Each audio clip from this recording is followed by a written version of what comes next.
నమస్తే, welcome to YLR9 news. ముందుగా headlines చూద్దాం.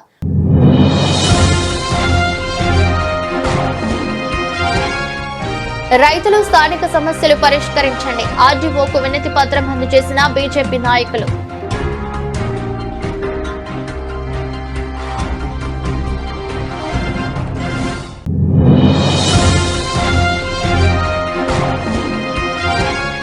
నీట మునిగిన పంటకు 40,000 నష్టపరిహారం అందజేయాలి.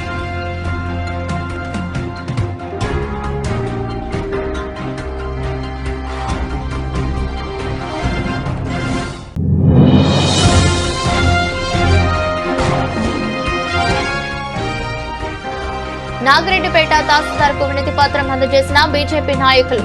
మద్యం మత్తులో భార్యను హతమార్చిన భర్త.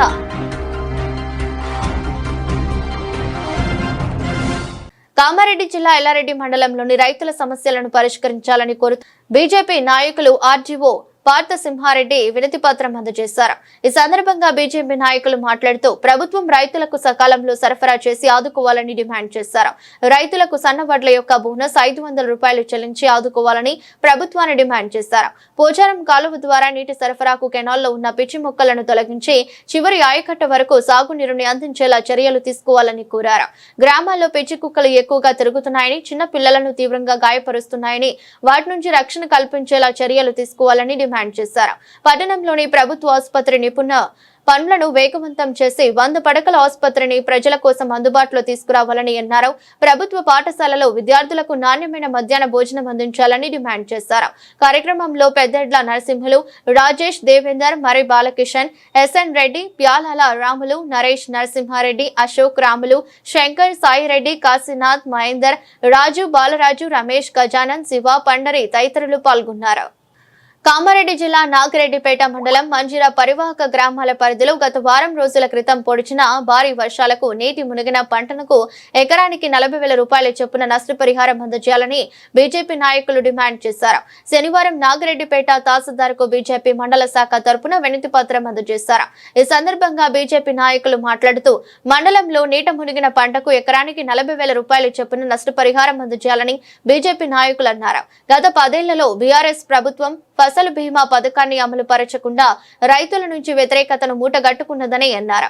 గత బీఆర్ఎస్ ప్రభుత్వం లాగా కాకుండా ప్రస్తుత రాష్ట్ర ప్రభుత్వం అసలు బీమా పథకాన్ని అమలు పరిచి రైతుల యొక్క కష్టాలను తీర్చాలని, రైతుల పక్షుల ప్రభుత్వ వాడన చెల్లించి కేంద్ర ప్రభుత్వానికి సంబంధించిన ఫసల్ బీమా పథకాన్ని రాష్ట్రంలో అమలు చేయాలని డిమాండ్ చేశారు.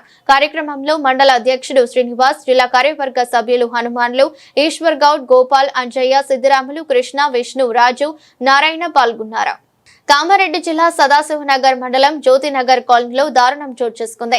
పోలీసుల వివరాలు, గ్రామానికి చెందిన లక్ష్మిని మద్యం మత్తులో భర్త రవి హతమార్చాడు. శుక్రవారం రాత్రి రవి మద్యం తాగి ఇంటికి వచ్చాడు.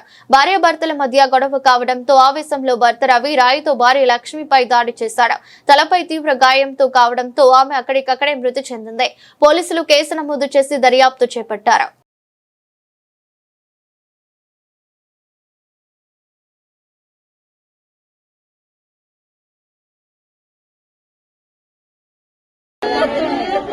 అయితే వాళ్ళు చిన్న కొడుకు బతకడానికి దేశం వెళ్ళాడు, పెద్ద కొడుకు హైదరాబాద్ వెళ్ళాడు. వాళ్ళు ఏం చేసి అర్ధరాత్రి ఘోరంగా చంపేసింది సార్. అవుతుంది ఇల్లు కట్టే ఐడియా రాత్రి 11:30 అట్లనే తాగచ్చి కొడుతుండే సార్. చాలా 30 ఏళ్ళు అవుతుంది. ఆదరలం జ్యోతి కాలుని నింగవ్వని కొట్టుతున్నాడు రవి. కొడుతుంటే మేము అడ్డం పోయినాము. అడ్డం పోతే ఆయన ఆగలేడు, ఐడల్ డ్రెస్ కొట్టిండు, నానా దింగు చేసిండు, గలీజ్గా కొట్టిండు. మొత్తం చెప్పరాని జాగాల్లో కూడా దెబ్బలు తలికినాయి. మొత్తం ఇరిగిపోయిన పక్క బొక్కలు, మళ్ళీ చేతిరిగిపోయింది, తల వలిగిపోయింది. అవన్నీ చూసినాం. చూసి కూడా అద్దని అంటే కూడా నన్ను గలీజ్గా మాటలు కొట్టిండు. నేను పక్కకు జరిగిపోయినా కామారెడ్డి జిల్లా ఎల్లారెడ్డి మండలంలోని జంగమాయపల్లి గ్రామంలో ఎల్లారెడ్డి ఎమ్మెల్యే మదన్ మోహన్ ఆదేశాల మేరకు శనివారం market committee chairman Rajitha Venkatramareddy ఆధ్వర్యంలో సీసీ రోడ్డు పనులను ప్రారంభించారు. ఈ సందర్భంగా మార్కెట్ చైర్మన్ రజిత వెంకట్రామరెడ్డి మాట్లాడుతూ జంగమాయపల్లి గ్రామంలో ఎస్సీ వాడలో రోడ్డు అధ్వానంగా ఉన్న విషయాన్ని ఎమ్మెల్యే దృష్టికి తీసుకెళ్లడంతో ఎమ్మెల్యే వెంటనే చొరవ తీసుకుని సిఆర్ఆర్ నిధులతో 15 లక్షల సీసీ రోడ్డు పనులను ఇవ్వడం జరిగిందని తెలిపారు. సీసీ రోడ్డు అభివృద్ధి 15 లక్షల మంజూరు చేసిన ఎమ్మెల్యేకు గ్రామస్తుల తరపున ప్రత్యేక ధన్యవాదాలు తెలియజేశారు.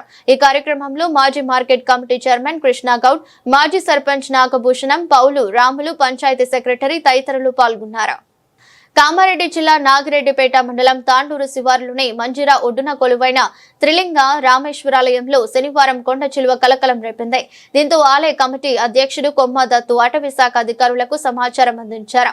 కొండ చిలువ పామును అటవీ శాఖ అధికారులు పట్టుకుని అటవీ ప్రాంతంలో వదిలేసినట్లు చెప్పారు.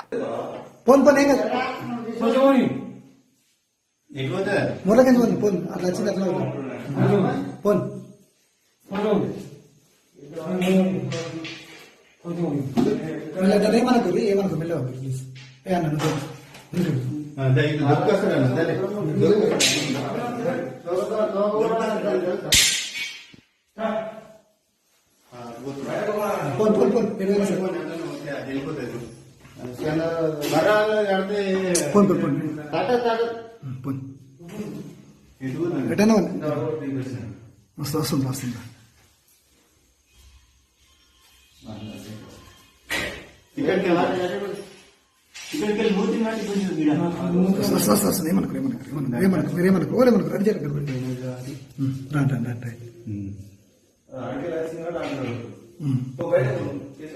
ఊరుకు దాని పనులు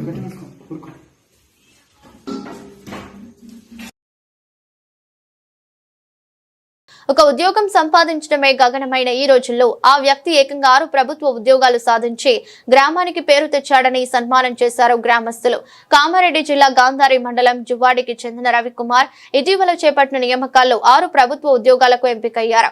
దీంతో శనివారం గ్రామస్తులు ఆయనను సెలవుతో సత్కరించి అభినందనలు తెలిపారు. నిరుపేద కుటుంబంలో పుట్టి ప్రభుత్వ ఉద్యోగం సాధించడం అభినందనీయమన్నారు. యువత ఆయనను ఆదర్శంగా తీసుకోవాలన్నారు. కార్యక్రమంలో డిప్యూటీ తహసీల్దార్ బాలయ్య, నాయకులు వెంకటరెడ్డి, శ్రీకాంత్, గ్రామస్తులు పాల్గొన్నారు. మన గ్రామవాసి అయినటువంటి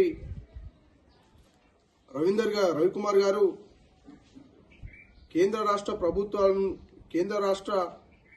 రాష్ట్రాలకు సంబంధించినటువంటి 6 ఉద్యోగాలు మన గ్రామానికి చెందినటువంటి రవికుమార్ గారికి రావడం నిజంగా నాకు చాలా సంతోషంగా ఉంది. ఈరోజు మన గ్రామంలో ఉన్నటువంటి ఒక పేద మధ్యతరగతి నుంచి ఆయన అంచెలంచెలుగా ఈరోజు గ్రూప్ 2 ఉద్యోగి వరకు ఎదగడం మనందరం కూడా జువ్వాడి గ్రామస్తులందరూ కూడా ఆయన్ను ఆదర్శంగా తీసుకోవాల్సినటువంటి అవసరం ఉంది. జువ్వాడి గ్రామంలో ఉన్నటువంటి యువకులందరూ కూడా వారిని ఆదర్శంగా తీసుకొని వారు ఇప్పుడు ఏ విధంగా అయితే చెప్పిరో మనం ఒక్కసారి ఆలోచించాలి. ఆయన ఈ రోజు వరకు కూడా ప్రైవేటు పాఠశాలకు కానీ కాలేజీ కానీ పోయినటువంటి సందర్భం లేదు. ఆయన ఈ రోజు వరకు కూడా ప్రభుత్వ పాఠశాలలో ప్రభుత్వ కాలేజీలలోనే చదువుకొని ఆయన ప్రభుత్వ ఉద్యోగాలు సాధించడం జరిగింది. కాబట్టి మనకు చదువులలో తేడా ఎక్కడ కూడా లేదు. అది ప్రైవేట్ అయినా సరే ప్రభుత్వం అయినా సరే ఒకటే, మనందరూ కూడా కష్టపడి చదువుకొని మన గ్రామంలో ఉంటూ చెడు అలవాట్లకు బానిసలుగా కాకుండా మనం జిల్లా కేంద్రాల్లో ఉండి మన కోసం కేంద్ర రాష్ట్ర ప్రభుత్వాలు అనేకమైనటువంటి గురుకుల పాఠశాలలు తీసుకొచ్చినాయి, మేనేజ్మెంట్ హాస్టల్ తీసుకొచ్చినాయి.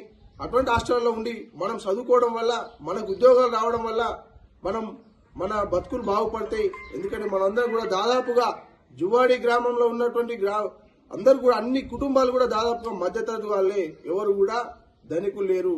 కాబట్టి అందరూ కూడా రవికుమార్ గారిని ఆదర్శంగా తీసుకొని ఉన్నత చదువులు చదివి మంచి భవిష్యత్తును ఎంచుకోవాలని చెప్పి నేను విజ్ఞప్తి చేస్తా ఉన్నా.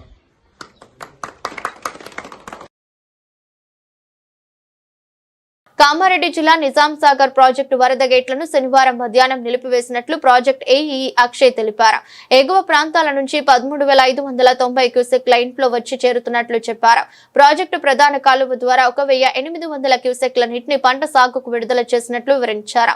ప్రస్తుతం ప్రాజెక్టులో 16.357 టీఎంసీల నీటి నిల్వ ఉన్నట్లు ఆయన పేర్కొన్నారు.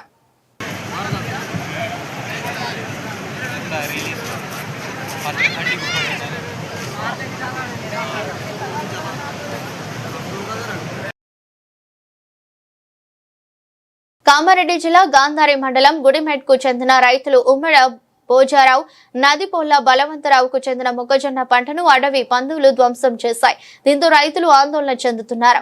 సుమారు 5 ఎకరాల మొక్కజొన్న పంట ధ్వంసమైనట్లు వారు ఆవేదన వ్యక్తం చేశారు. నష్టపరిహారం అందించి తమను ఆదుకోవాలని రైతులు ప్రభుత్వాన్ని వేడుకున్నారు.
కామారెడ్డి జిల్లా ఎల్లారెడ్డిలో శనివారం ఫుడ్ ఫెస్టివల్ నిర్వహించడం జరిగిందని మున్సిపల్ కమిషనర్ మహేష్ తెలిపారు. ఈ సందర్భంగా కమిషనర్ మాట్లాడుతూ ప్రభుత్వ ఆదేశాల మేరకు 100 రోజుల కార్యక్రమంలో భాగంగా ఫుడ్ ఫెస్టివల్ ను మెప్మా ఆధ్వర్యంలో నిర్వహించడం జరిగిందని, ముఖ్యంగా వీధి వ్యాపారులను బలోపేతం చేయాలని మరియు హెల్తీ ఫుడ్ ను స్వీకరించి ప్రజలు ఆరోగ్యాన్ని కాపాడుకోవాలని తెలిపారు. ఈ కార్యక్రమంలో మెప్మా ఆర్పీలు, వార్డ్ ఆఫీసర్స్, టీపీఓ భూపతి, ప్రజలు పాల్గొన్నారు. వార్తలు ముగించే ముందు మరోసారి హెడ్లైన్స్.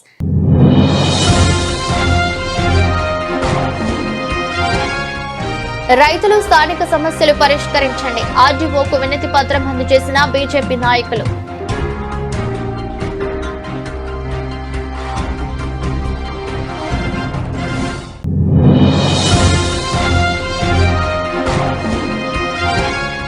నీట మునిగిన పంటకు 40,000 నష్టపరిహారం అందజేయాలి.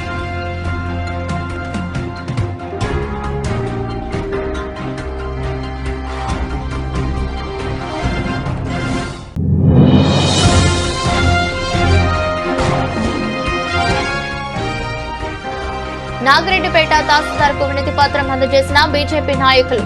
మధ్యలో భార్యను హతమార్చిన భర్త.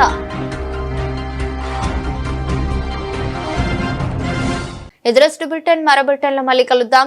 అంతవరకు సెలవు. నమస్కారం.